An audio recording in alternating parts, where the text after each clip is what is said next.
नाही आई त्यांनाच फोन करते. घ्या ना तुम्ही चहा घ्या ना. हॅलो,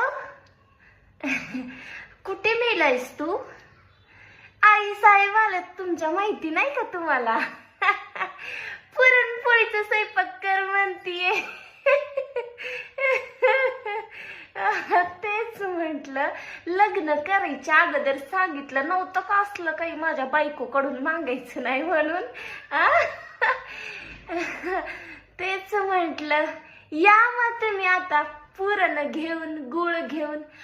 बरोबर आई म्हणते दूध काय आई, हा दुधाची थैली पण घेऊन ये. हा तेच, आता आम्ही चहा बनवून पिला ना, तुझ्यासाठी दूध नाहीये. तेच तेच ठेवते.